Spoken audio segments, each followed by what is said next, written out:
আরে যে দেশের প্রধানমন্ত্রী অযোগ্য অবৈধ সে দেশের প্রধানমন্ত্রী কিভাবে যোগ্যদের মূল্য দিবে? একটা অযোগ্য ডাক্তারকে যদি ডাক্তারের দায়িত্ব দেয় তখন তার কারণে রোগী মারা যাবে। একটা অযোগ্য প্রকৌশলীকে যদি প্রকৌশলীর দায়িত্ব দেয় তখন তার কারণে দেশের স্থাপনা ভেঙে পড়বে।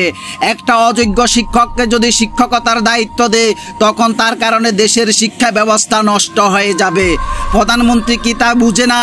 কিভাবে বুঝবে? বুঝলে তো সে অবৈধভাবে ক্ষমতা থাকতে পারবে না।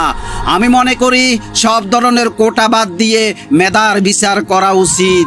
কোটার কারণে আজ দেশের মেধাবীরা তাদের মেধাকে কাজে লাগাতে পারতেছে না, ভালো একটা জব পাচ্ছে না, দুই মুঠো ডাল ভাতের যোগান দিতে পারতেছে না। মুক্তিযোদ্ধাদেরকে আমি শ্রদ্ধা করি, সম্মান করি, কারণ তাদের কারণে আমরা একটা স্বাধীন দেশ পেয়েছি।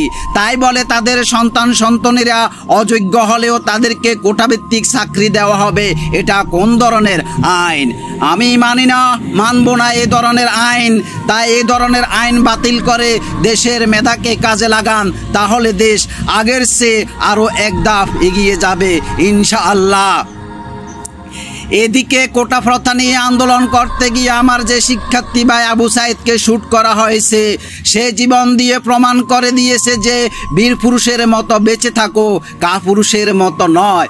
কারণ কাপুরুষের মতো হাজার বছর বেঁচে থাকার চেয়ে বীর পুরুষের মতো একদিন বেঁচে থাকাও অনেক শ্রেয়। আল্লাহ যেন তার এই শহীদি মৃত্যুকে কবুল করে নে। আমি তার রুহের আত্মার মাগফিরাত কামনা করছি। আল্লাহ যেন তাকে জান্নাতের সর্বোচ্চ মুকাম দান করে। যে পুলিশ তাকে শ্যুট করেছে ওই কুলঙ্গার পুলিশকে বলতে চাই, তুই তো কাপুরুষতার পরিচয় দিয়েছিস, তোর ভিতরে কি এতটুকুই সাহস নেই?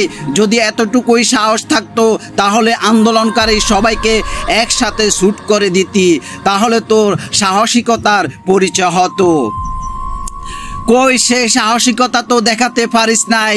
তুই কি মনে করিস যে এভাবে একটা শিক্ষার্থীকে মেরে ফেললে তোর পদোন্নতি হবে, সরকারের কাছে সাধু সাজতে পারবি?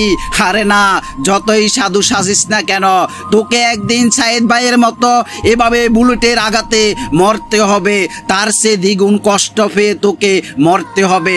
আর এই মৃত্যুটা তোর সন্তান সন্ততি থেকে শুরু করে আপনজনেরাই করে থাকবে, মনে রাখিস কুলঙ্গার পুলিশ।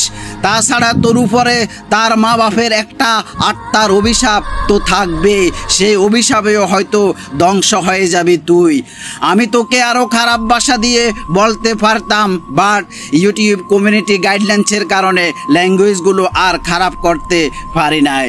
ভিউয়ার্স, আজ এ পর্যন্ত কোটাভিত্তিক আন্দোলন সম্পর্কে ভিডিওটি আপনাদের কাছে যদি এতটুকুই ভালো লেগে থাকে তাহলে ভিডিওটি নিজেও দেখবেন এবং কে শেয়ার করে অন্যদেরকেও দেখার সুযোগ করে দেবেন। নেক্সট টাইম ভিন্ন রকমের ভিন্ন ধারার অন্যরকম কোনো কোটাভিত্তিক আন্দোলনের স্ট্যাটাস নিয়ে আপনাদের সামনে প্রেজেন্ট হওয়ার প্রত্যাশা। আজ এই পর্যন্ত, সে পর্যন্ত সবাই ভালো থাকবেন, সুস্থ থাকবেন। আল্লাহ হাফেজ।